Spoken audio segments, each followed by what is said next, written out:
This is an HTTP error 503.2 message on the official UDIUM registration portal. A concurrent request limit restricts how many people can access a website simultaneously. When too many register at once, the server hits that limit. Panicked users immediately search for alternative links.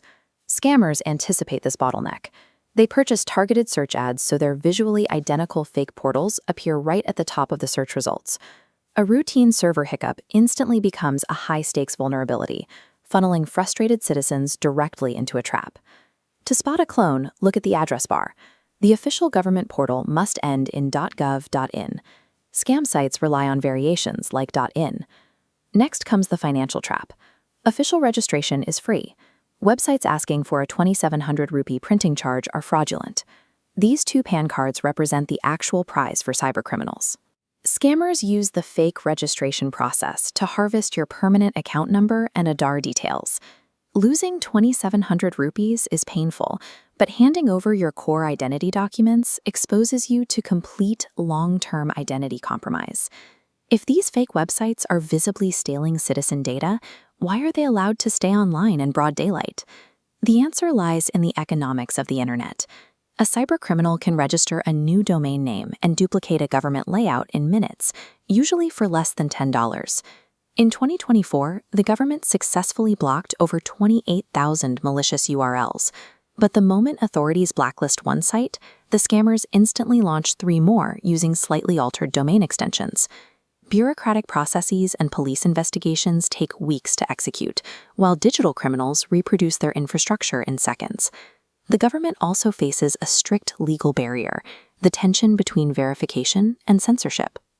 Under Section 69A of the Information Technology Act, the law granting the state power to block websites, authorities require formal evidence of a crime. Without concrete proof of fraud, they risk accidentally shutting down legitimate private consultancies or news outlets. Look at this map. Scammers rarely host fake portals on Indian servers, opting instead for providers in the US, Europe, or Southeast Asia. Indian cyber units have no direct authority over these foreign servers, forcing them to navigate international protocols, which introduces massive delays.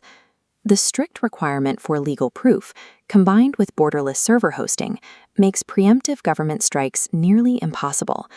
Despite these restrictions, the state's cyber defense apparatus operates at a massive scale. This cybercell officer at her desk represents a rapidly expanding human and technical force. The government recently allocated 782 crore rupees for the 2025 to 2026 budget, specifically for new forensic tools, which has already helped block over 3.5 lakh fraudulent websites and SIM cards. And you are looking at the bundles of cash that represent the stakes involved.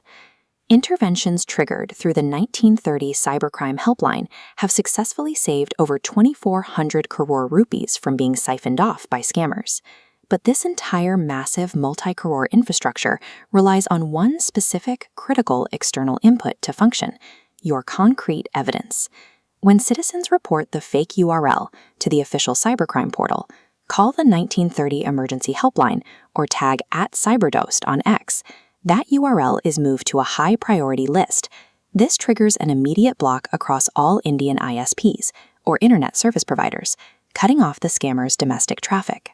The state has the legal authority and technical tools to shut these sites down, but your report is the required intelligence to activate those weapons. If you find yourself on a government registration portal and it asks for a credit card or UPI payment, exit the session immediately.